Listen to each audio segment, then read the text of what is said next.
your life. And I'm the father, like, I think you just leaning on me, this would be a gold digger. Mr. Richardson, and I didn't want him to find out about Mr. Martin. If you were so in love with him, why was we having sexual relationships? Amber Van Meer did not come to this courtroom out of anger. She came because her son Debtor had recently experienced a health scare, and the question of his biological father could no longer be treated as something to sort out later. We broke up because of the simple fact that I cheated, and he has just stayed and he's been there. She wanted Mr. Watkins's name legally documented on that birth certificate before circumstances made that conversation impossible. Mr. Watkins had a different relationship with the hearing entirely. For him, this was not about paperwork. It was about a betrayal he had never fully recovered from. Throughout everything, throughout the whole birth, throughout my son being 3 now, Derek Watkins had been showing up for 3 years. Midnight feedings, emotional support, clothing, presence. He had done all of it without hesitation. He had even stepped into a supportive role for Amber's daughter, a child with no father of her own. Are you in the car with the guy you were texting? Yeah, but it was because he was leaving. Then one night he discovered Amber texting another man and deleting the messages in real time. As the conversation continued, shortly after that, members of her own family told him they had witnessed Amber in a parked car outside the house, being intimate with that same man. The foundation cracked in a single evening. And I was telling him bye at first. So he came on to me, and it just ended up. Amber did not deny what had happened. Her explanation was that the encounter had not been planned. She had been attempting to end things with this man when the situation escalated beyond what she had intended. The detail that made it harder to accept was the location. So you had sex in front of the house, in a car? Yeah. The car was not somewhere private or distant. It was parked directly outside their home with family members inside. Then the history of this other man came into sharper focus. Amber eventually acknowledged they had been physically involved before, describing it as a kiss, even as a pregnancy followed closely after the more recent encounter. And your family was inside the house? Yes. And then they told on you? Yes, Your Honor.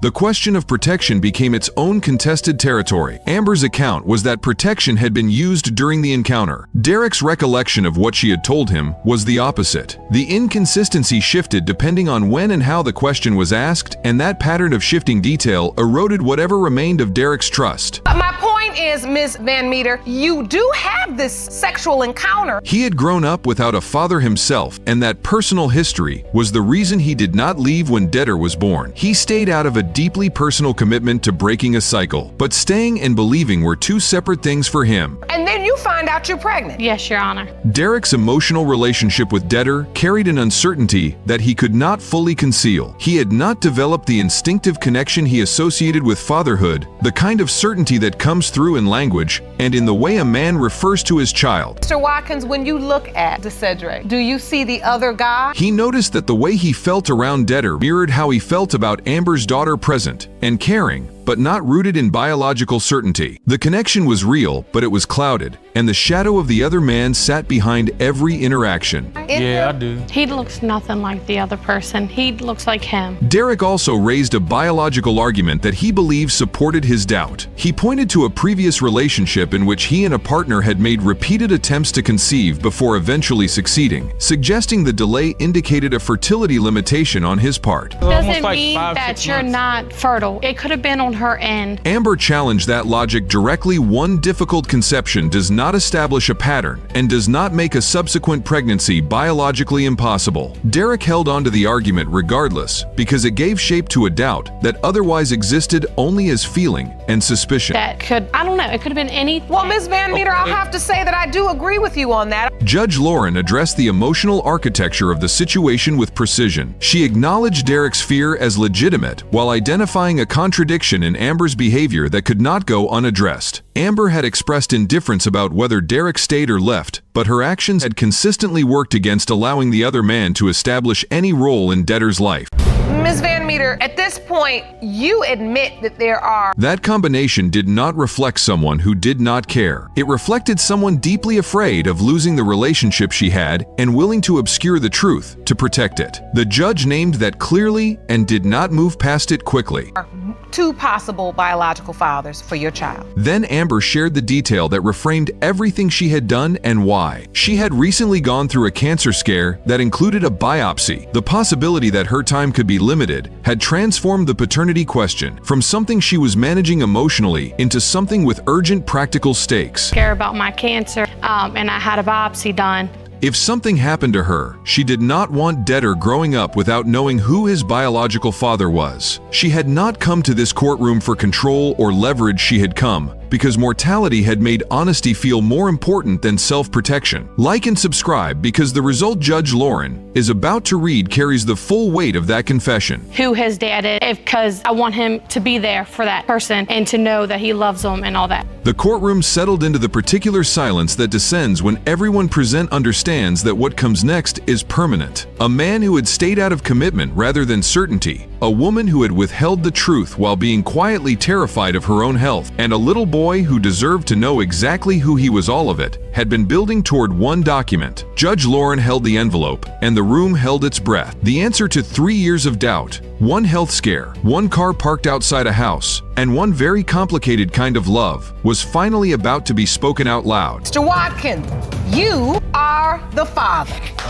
Ms. Bruton did not walk into this courtroom simply to resolve a paternity question. She walked in with a plan. She wanted this DNA test to confirm Mr. Richardson as the father of her 7-month-old son, Logan. First of all, Logan looks just like Anthony. They have the same ears. Clear away the complication that Mr. Martin represented and reclaim the relationship with Richardson that she believed this situation had damaged. The paternity case was the mechanism. Getting Richardson back was the goal, and that agenda shaped every decision she had made since Logan was born. His eyes, nose. He don't favor Mr. Martin at all. So that's why I'm sure. Ms. Bruton's argument rested heavily on physical observation. Logan looked like Mr. Richardson, she said, and bore no resemblance to Mr. Martin. Mr. Martin was not interested in that line of reasoning. He came with something more specific, a history of unprotected sexual encounters with Ms. Bruton that he said had happened repeatedly. Saying she called you to tell you I'm pregnant and you're the father at first? Yes, at first. In multiple locations, and that he believed placed him squarely within the biological picture, regardless of what anyone saw on the baby's face. Appearances in biology had very different standards of proof, and he knew which one mattered in this room. Did you call him and say I'm pregnant and you're the father? First of all, I called both of them. Mr. Martin's motivations were unusually transparent for a paternity courtroom. He acknowledged that he had not been pursuing a romantic relationship with Ms. Bruton. What he had wanted, at 19 years old, was a child. When their physical involvement began, he saw it as an opportunity to become a father. So I was trying to get her pregnant, and I did tell her that. And he said so directly. He described the moment Ms. Bruton called him with news of the pregnancy as a high point, a confirmation that something he had genuinely wanted was happening. Then the call stopped, and the silence told him everything the words had not. You were trying to get somebody pregnant that you pregnant. didn't want to be in a relationship Yeah, with? but I didn't want to be in a relationship. The timeline became the center of everything. Ms. Bruton's account placed their physical encounters on April 10th and 11th. Her physician had provided a conception date of April 8th, which aligned directly with an encounter she had with Mr. Richardson on April 7th. That sequence appeared to favor Richardson's paternity until Mr. Martin said their involvement had also occurred around April 5th. That earlier date placed him within the conception window as well. Judge Lauren confirmed what the dates were showing. Both men were biologically possible, and neither could be excluded on timeline alone. You went to the doctor and confirmed you were pregnant. Did your doctor give you a window of conception? Did they give you a date? Yes, April the 8th. Ms. Bruton explained her silence toward Mr. Martin during the pregnancy as a product of love, specifically her love for Mr. Richardson and her fear of losing him if the full situation came to light. Mr. Martin found that logic difficult to accept. If the feelings for Richardson were that strong, the choice to become involved with someone else required its own explanation. Didn't tell the other man that there was because another. I had to keep it a secret because I was in love with Mr. Richardson and I didn't want him to find out about Mr. Martin. Ms. Bruton described it as seeking comfort rather than abandoning commitment,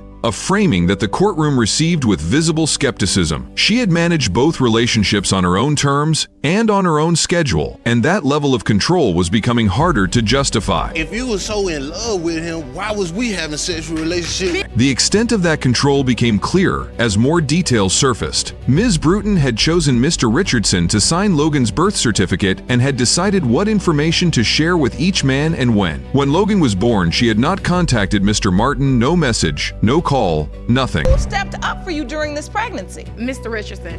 Really? Yes. He had not been informed that the baby he believed might be his had arrived. When Judge Lauren asked her directly to explain that decision, she did not express regret. The hearing had begun as a paternity case and was revealing itself to be something more deliberate than that. I was trying my best to avoid Mr. Martin because he's very messy, trying to break up me and Mr. Richardson's relationship. Mr. Richardson took the stand carrying the weight of a man who had believed fully in something that had since been damaged. He had been present at the delivery, had signed the paperwork, and had built 4 months of fatherhood around the certainty that Logan was his child. Then one morning, Ms. Bruton disclosed that she had been with someone else. He had not walked into a situation he could have anticipated. He had been living inside a constructed version of the truth and only discovered its edges when she chose to reveal them. That betrayal had not erased his bond with Logan, but it had fractured something deeper. Who's at the hospital? Mr. Richardson was at the hospital. I have no idea where Mr. Martin was because we wasn't in contact with each other. And who signed the birth certificate? Mr. Richardson. Despite the damage, Mr. Richardson held on to the physical connection he saw between himself and Logan. He pointed to specific features: the child's eyes, the shape of his head, as evidence of the biological link he still believed existed. Mr. Martin countered with his own observations. We found out 4 months after Logan was born. Really? Yeah. So when you're in the hospital, you're thinking...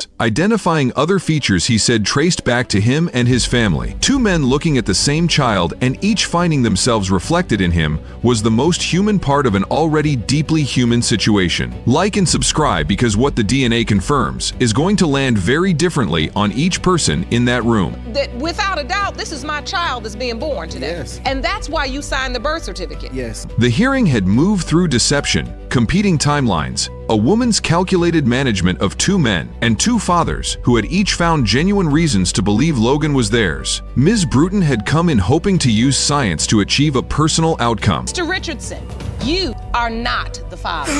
What? Mr. Martin. I told you. Mr. Martin had come in determined not to be erased from a story he believed belonged to him. Mr. Richardson had come in holding on to 4 months of fatherhood and hoping the ground beneath it was still solid. Judge Lauren held the envelope, and the only truth left in the room was sealed inside it. What? Told you. You are the Told father. you. I told you. Jessica Satin had not spoken to her mother in 5 years, and she did not come to this courtroom to change that. She came to expose a secret that had been buried beneath her entire childhood. The man she had always believed was her father. Jesse Seaton was my biological father. He signed my birth certificate. Jesse Seaton had signed her birth certificate, preserved her umbilical cord, and loved her without reservation until the day he died. Now everything she had built her identity on was suspended in uncertainty, and the woman responsible for that uncertainty was sitting directly across from her. He cut my umbilical cord, and he was awesome. Teresa MC Peak did not arrive with remorse. She came in with the certainty of someone who had rehearsed her position and was not interested in revising it. Her stance was fixed. Jesse was the father. He never asked for a DNA test because he had no doubt. And I can feel the tension between the both of you. It's like neither one of you have looked at the other one. And the matter was settled regardless of what anyone else believed. Judge Lake was tracking every inconsistency with visible attention, and Teresa's composure was already working against her in a room that rewards accountability over confidence. And your mother and daughter haven't seen each other or spoken in 5 years? Yes, Your Honor. The moment Jessica's doubt crystallized was not an argument or a confession, it was a medical emergency. In 2011, she needed a blood transfusion, and her mother was absent. Her grandmother and uncle, both relatives of Jesse Seaton, came forward to donate, but neither was a biological match. Because she's a liar. She always has been. She does whatever she can to hurt anybody. She doesn't have a heart at all. The hospital was unable to proceed. That single medical moment planted a question that Jessica could not stop asking after that day. Who in that family was she actually biologically connected to? But is she lying about the hospital saying there's not that? Judge Lake introduced a formal statement from Karen Hutchkins, Jesse Seaton's mother, into the proceedings. The letter was direct. Karen asserted that Jesse was not Jessica's biological father and described the community awareness around Teresa's pregnancy, specifically that people in their circle had known Teresa was already carrying another man's child. I don't know why Teresa keeps denying. I couldn't go years without telling Jessica who. A man named Greg Bryson, before Jesse entered the picture. Teresa dismissed Karen's statement as dishonest. The courtroom registered that dismissal against the backdrop of everything else already on the table. Who her real father was, which is Greg. When my son Jesse started dating Teresa, she was already pregnant with... What deepened Jessica's grief about all of this was the nature of Jesse's love for her. He had never doubted her. He had raised her with complete investment and died without ever knowing his paternity had been in question. But before he passed, Teresa had reportedly told both Jessica and Karen that a DNA test had already been conducted. Jesse died when I was about 7.5, but from what I can remember, he was the perfect man. And had confirmed Jesse as the father. Jessica pursued that claim with determination. She contacted testing centers, searched through records, and looked for any documentation of a result. Nothing existed. The test had never happened. Perfect dad. What hurts me the most is that when Judge Lake pressed Teresa on the timeline around Jessica's conception, something significant shifted. Teresa acknowledged that she had been living with Greg Bryson when Jesse came into her life. The transition between the two men had not been gradual. She described it as a rapid sequence. Greg's belongings going out as Jesse moved in, all of it compressed into a matter of weeks, or possibly even days. That admission confirmed what the courtroom had already begun to suspect. The conception window overlapped directly with both men. Wait, you were living with Mr. Bryce, Yeah. and then you moved on and met Mr. Seaton. You were friends at first, and that developed into... Then Greg Bryson walked in and the hearing entered its final phase. He was not there to be diplomatic. He had believed for years that Jessica was his biological daughter, citing a physical resemblance between her and his other child that he found impossible to dismiss. He described a private conversation in which Jesse's own mother had told him directly that the baby Teresa was carrying was his. After that exchange, he had removed himself from the situation entirely, but the belief had never left him. 32 years later, he was standing in a courtroom to reclaim a truth he felt had been taken from him. I have a couple questions for you. Do you believe you are Miss Jessica's biological father? Yes, I can guarantee you, Your Honor. Judge Lake asked Greg whether Teresa had been exclusively with him during that period. He said no without pausing. He had later learned she had been involved with multiple other men at the time, 4 in total. That number moved through the courtroom with visible impact. Teresa's account had already been under pressure from multiple directions. Miss Seaton claimed her mother said to her there was a DNA test. And this detail added another layer that her version of events could not easily absorb. Like and subscribe, because Greg's expression when he says what comes next is something you need to see for yourself. That had been done. Never. And you were not the biological father. A man who loved Jessica unconditionally had died without the truth. A man who believed he was her father had waited 32 years for a courtroom to confirm what a private conversation had once suggested. A daughter had spent 5 years estranged from her mother while carrying a question that no one had been willing to answer honestly. Biological father is Mr. Judge Lake lifted the envelope, and the weight of every year, every unanswered question, and every consequence of Teresa's silence pressed against that single moment. The truth that Jesse Seaton never knew, and Greg Bryson had always believed, was finally about to be spoken aloud. Bryson. Where's all your life? 3 possible fathers and 1 color-coded calendar. Miss Hatcher did not come to this courtroom unprepared. She walked in openly acknowledging that 3 different men could be the biological father of her son Josiah. Mr. Scott had been a 5.5-month involvement.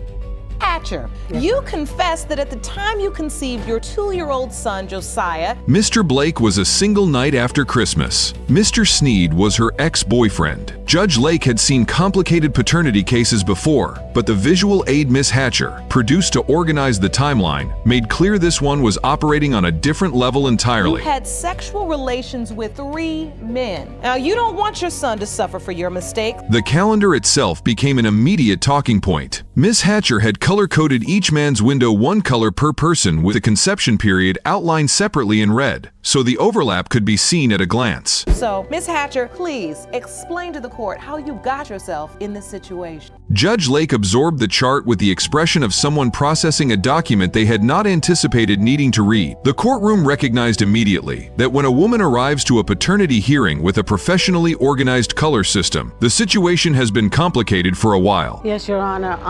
At the time, I had sex with 3 different men. Mr. Scott derailed the hearing almost immediately after it began. Rather than addressing the paternity question directly, he made a comment toward Miss Hatcher that Judge Lake shut down without hesitation. The remark was degrading, and it did not land well with anyone in the room. Yes, Your Honor. One time. Did you use protection? No, we did not. Miss Hatcher fired back. Scott repositioned himself as someone being wronged. The insults were already crossing the aisle before the substantive testimony had even started, and the atmosphere in that courtroom tightened fast. How much did he pay? Excuse me, Mr. Scott? Scott then shifted to establishing his credentials as a present father. He described being at the hospital when Josiah was born, signing the birth certificate, purchasing diapers, and having the boy over regularly, including for football Sundays. So when the baby was born, were you in the hospital? Yes, ma'am. I was there for him. And did you sign the birth certificate? Yes. Miss Hatcher disputed every item on that list with equal energy. Judge Lake found herself refereeing a rapid exchange, where both parties were offering completely incompatible accounts of the same period, and neither was willing to concede a single point to the other. Ma'am, I did. I have it right here.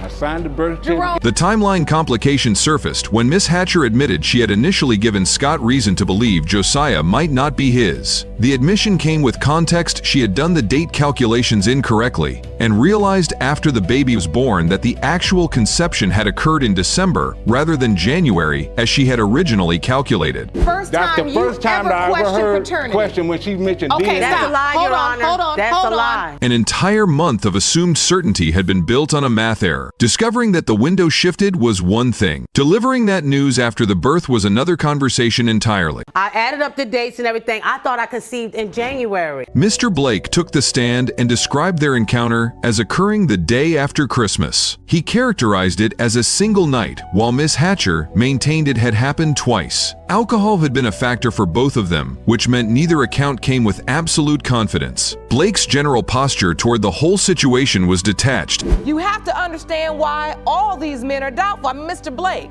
Yes, Your Honor. It had been a one-time situation, and he had moved on from it mentally. Miss Hatcher pointed to Josiah's broad shoulders as a physical connection to Blake. The courtroom received that observation with visible skepticism. Did you sleep with Miss Hatcher? We got a hotel room that night. Then Miss Hatcher said something about Mr. Sneed that stopped the room. She disclosed that she did not want Sneed to be the father and explained her reasoning. He was 43 years old, had been staying at her home while homeless, and showed no interest in employment.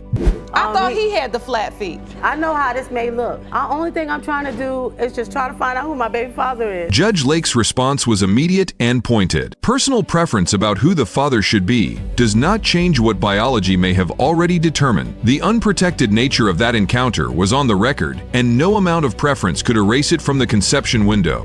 Because I know that it's hard. Scott's attempt to rehabilitate his image in the courtroom devolved quickly. He escalated into shouting about his qualities as a father while Miss Hatcher matched his volume with her own counter-narrative. Judge Lake reached her limit and addressed both of them directly. The hearing was not a performance, and the noise was not helping anyone in that room, including Josiah. The instruction to focus landed, and the courtroom recalibrated into something that more closely resembled a legal proceeding. You don't need to defend yourself, That's not sir. the point, ma'am. I have 3 kids that are watching me, and that woman just said something about my character. The emotional core of the hearing broke through when Miss Hatcher stopped arguing and started being honest about what the situation had cost her. She expressed genuine shame about being in this position and talked about wanting to move forward, finishing her GED, giving Josiah a stable foundation, building something better once the truth was established. It's the other 2 men. Which one of the other 2 men? And the only So that's reason, your hope? Yes, that is my hope. The insults stopped for a moment, and the actual weight of 3 uncertain paternity outcomes pressing down on one young mother became visible to everyone present.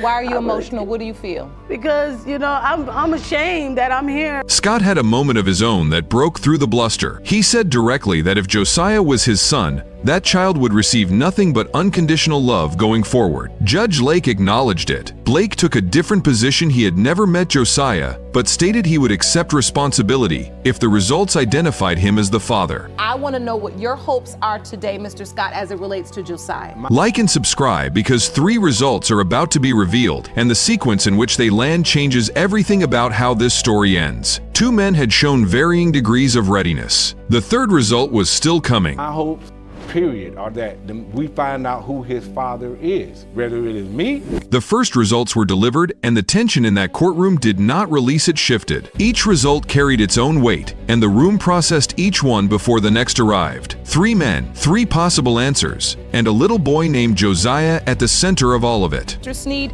is the biological father of 2-year-old Josiah Scott. Miss Hatcher had walked in carrying a color-coded chart and a complicated truth, and she was now sitting with whatever the science had just confirmed. But the hearing was not finished yet, and everyone in the room knew it. Mr. Sneed is not Josiah's father.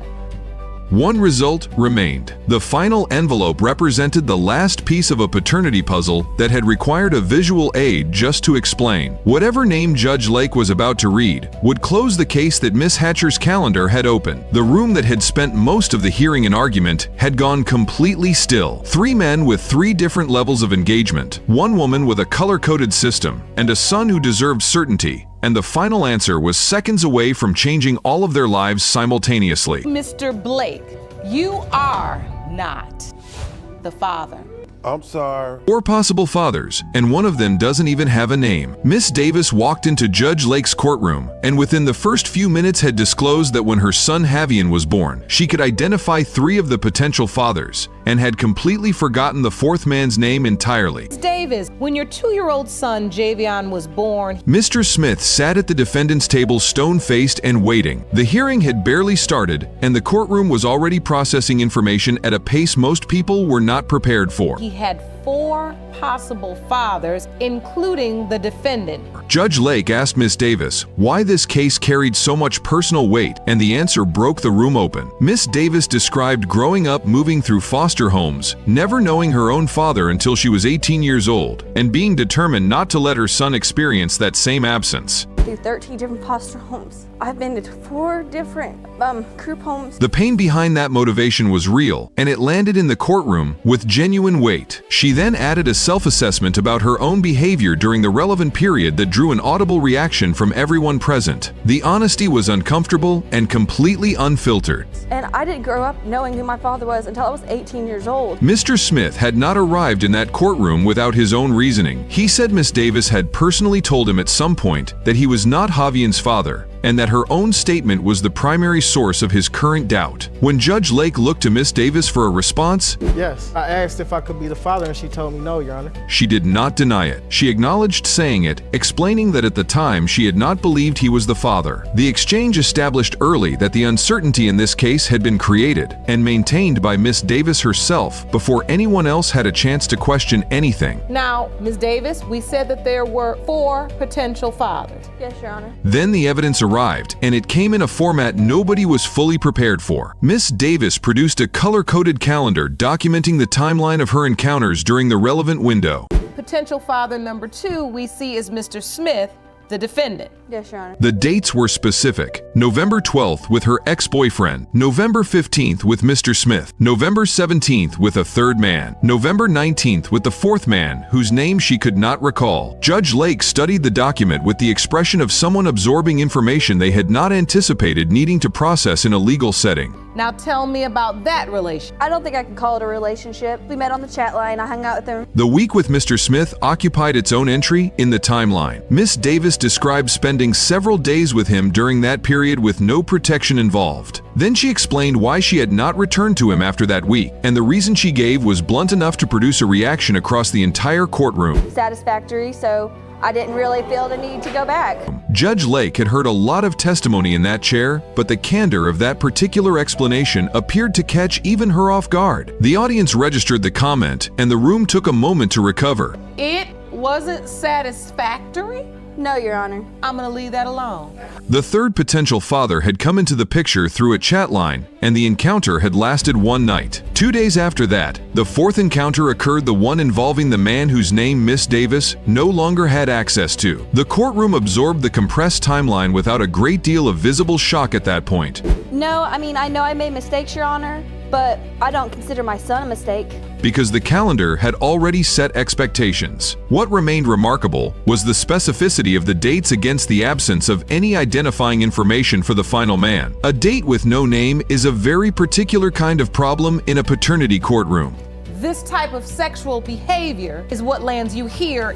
Judge Lake addressed the pattern directly, and her tone left no room for misunderstanding. The choices Ms. Davis had made during that window were the precise reason she was sitting in this courtroom 2 years later, still without an answer. Ms. Davis did not argue with that assessment. She acknowledged the mistakes, and then made a distinction that clearly mattered to her. The circumstances of Javian's conception did not make Javian a mistake, and her love for her son was not diminished by the complexity surrounding how he arrived. Judge Lake heard that and moved forward. What did you do? Go about just calling each one? Did you notify any of them? Miss Davis then disclosed that she had already tested 2 of the 4 men before bringing this case to court. Her ex-boyfriend and the third man from the chat line had both been excluded through DNA testing. That left Mr. Smith and the unnamed fourth man as the remaining possibilities. Since your ex-boyfriends, now you have to do a process of elimination. She had brought Mr. Smith to court because something in her instinct pointed toward him,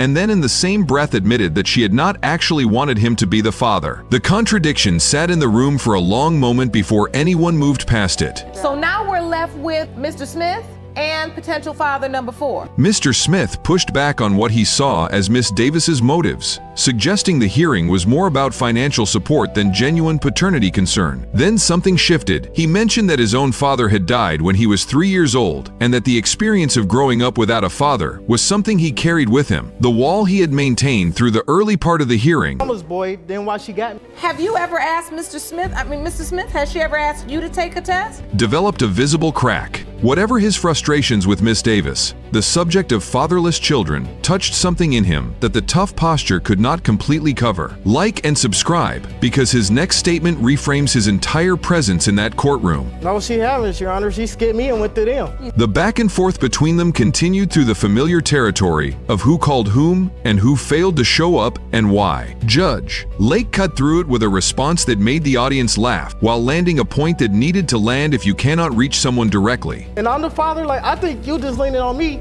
This would be a gold digger. Give me for my money or what I got. You find another way. Javian was already 2 years old, and the adults in his life were still cycling through the same arguments without resolution. The time for excuses had passed, and the only thing left that could end the loop was sitting in a sealed envelope at the front of that courtroom. You want me to bounce some because the other guys don't want to be there. I thought you didn't have nothing. 2 men from Miss Davis's documented timeline had already been cleared by science. The fourth man had no name and no way to be tested. That left Mr. Smith as the only identified remaining possibility, and he was sitting in room waiting for the same answer Miss Davis claimed she already felt. But you have not made your way to go see him? Except one time? Yes, Your Honor. But could not prove. Javian deserved what Miss Davis had never had growing up: a confirmed father, a stable identity, a clear answer. Judge Lake held that answer in her hands, and the courtroom went still in the way it always does, just before everything changes. And so for you, Ms. Davis, if you believe in your heart after your process of elimination, every moment of this hearing had been building toward one result: the color-coded calendar, the unnamed fourth man, the prior test that eliminated 2 candidates, the week of unprotected encounters, and the admission that Miss Davis had not wanted this particular outcome. All of it had been circling the same biological question. In the case of Davis v. Smith pertaining to 2-year-old Javion Davis, Judge Lake steadied her voice, and the room held its collective breath. 2 years of uncertainty, one woman's childhood shaped by the absence of a father, and one little boy who deserved better than a color on a chart. The answer was finally here. This audio was created with async.com. Mr. Smith, you are not Javion's father.